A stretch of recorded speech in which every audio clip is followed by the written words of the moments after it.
5:30 and the room is awake before he is. A fan turns in the corner. Somewhere, a phone call keeps going until a hand finds it and stops it. He sits up. The bunk creaks the way it always creaks. Coffee first. A spoon of instant coffee, water just off the boil, the same 2 stirs. On the shelf, a uniform waits, folded the way he folded it last night. He takes it down and unfolds it along the same creases as yesterday. A roommate stirs, mutters something half asleep, turns over. Outside, another shuttle bus idles, waiting for someone else's morning. He checks his phone once more before pocketing it. One message from home, nothing urgent. The screen goes dark.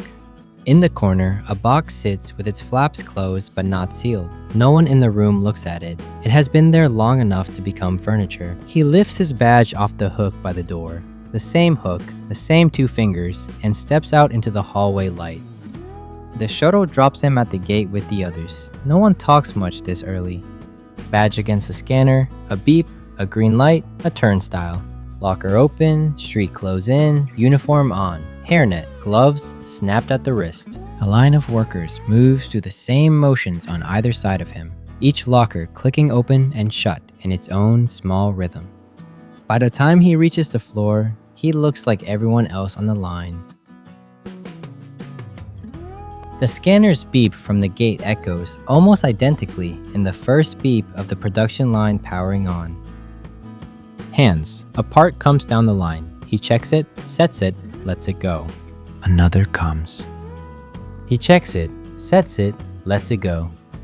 Somewhere behind him, a supervisor calls out a number. Somewhere ahead, a coworker shifts his weight from one foot to the other. The only variation in an hour of sameness. Hour 4 looks exactly like hour 1.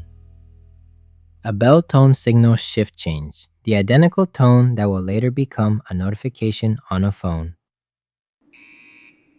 A supervisor holds up 2 fingers. Overtime, 2 hours. He nods, barely a pause in his hands. No one around him reacts either. This is not unusual. Down the line, another worker gets the same 2 fingers held up and gives the same small nod back. The math of it is already understood without a word spoken. The overhead lights buzz on into the extra hours. The same buzz that, hours away, will be morning sun through a kitchen window.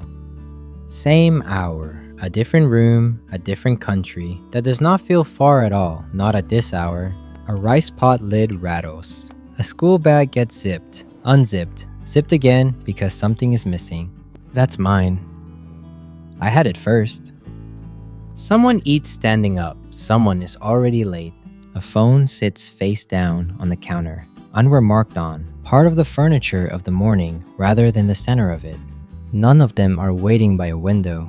They are simply having a Tuesday of their own. A sock gets pulled on in a hurry, too small at the heel, and the moment lingers just a second longer than the rest. The shoes from the last box don't fit anymore. Someone notices out loud, the way you'd notice the weather. A finger presses against the toe of the shoe, checking, confirming what was already obvious.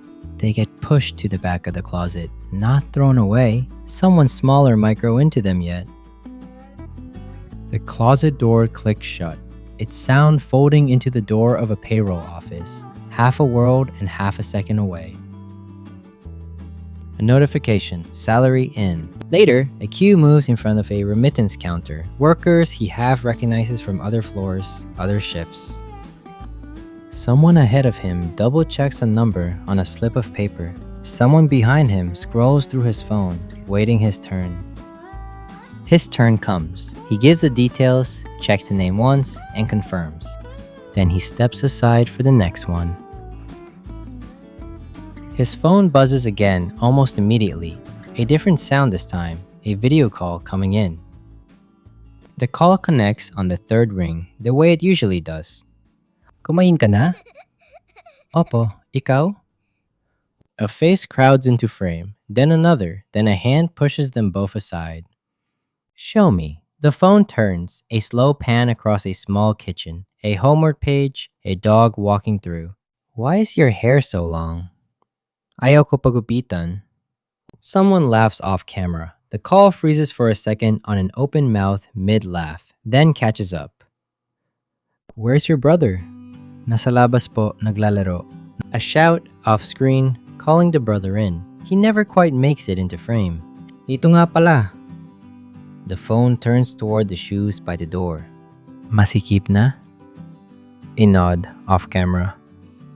Someone calls from the kitchen and the conversation moves on. Sige, kain na kayo. Okay pa.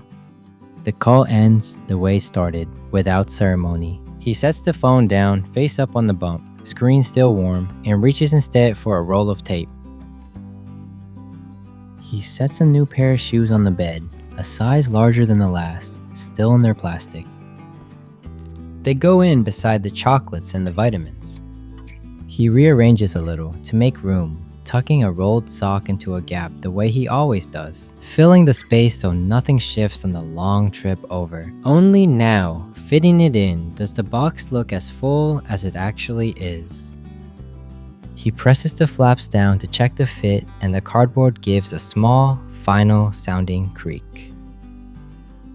Tape across the center seam first, then the corners reinforced twice. A marker, block letters, a name and an address he has written so many times he barely needs to look. He checks the label once. He runs his palm flat across the top once to smooth the last strip down. The sound of the tape cuts off.